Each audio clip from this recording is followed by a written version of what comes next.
Well, about 15 minutes ago, the latest lockdown on the Navajo Nation was lifted. This past weekend was a little shorter when it comes to the lockdowns compared to the previous 57-hour mandates, and it comes after 15 new cases and 2 more deaths on the Navajo Nation. But nearly 6,900 people have recovered from the virus. And Nick, you recently spent some time there on the Navajo Nation. Yeah, Kaylee, to say it was eye-opening is an understatement, because to be there and to see what they're up against and to see how hard they've worked to get their numbers under control, but also to see the resilience that's there on the Navajo Nation. Yes. And the hope that they're making for themselves. It was just amazing to see in person, an honor to be able to tell their stories this morning. And Kaylee, that shorter lockdown that you mentioned, it's a sign that the reservation is moving in the right direction. But Navajo leaders say they're still at a pivotal moment and know that this fight is far from over. The Navajo Nation, home to some of our country's most stunning natural landscapes. And just a few months ago, home to a COVID-19 crisis that some said had the power to wipe out this entire community.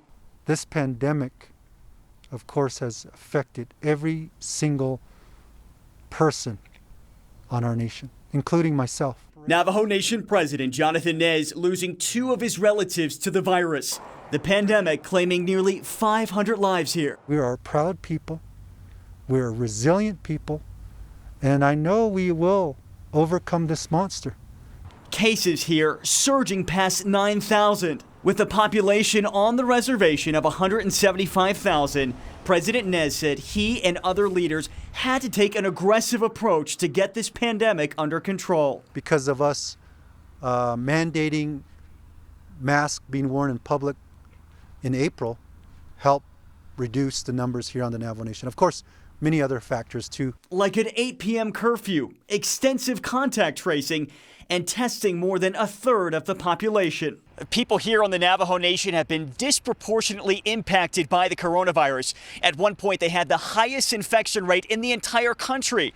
Those numbers have started to go down slightly, but leaders here say now is not the time to let up on those safety precautions. We have to keep doing what we're doing. But in some places here on the Navajo Nation, those seemingly simple tasks like hand washing aren't as easy as you'd think. Who would have known that within the Navajo Nation, 30 to 40% of our Navajo people don't have running water?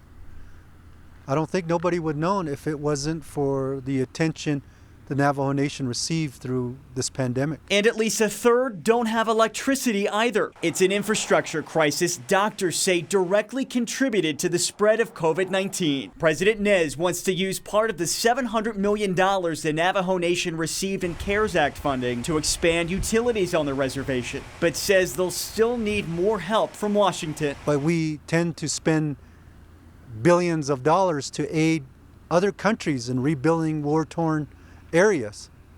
But why not invest right within this country, where the first citizens of this country have been pushed aside for way too long?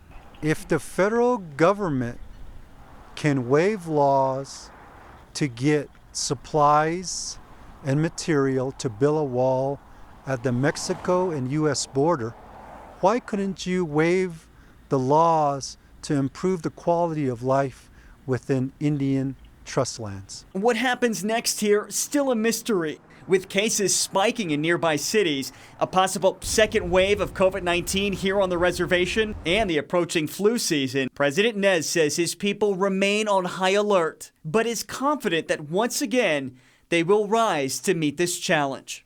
As much as we went through in our history on this planet, on this world, we have been always overcomers. We will overcome this pandemic, and because of that, we will be stronger. The resilience they show is just amazing.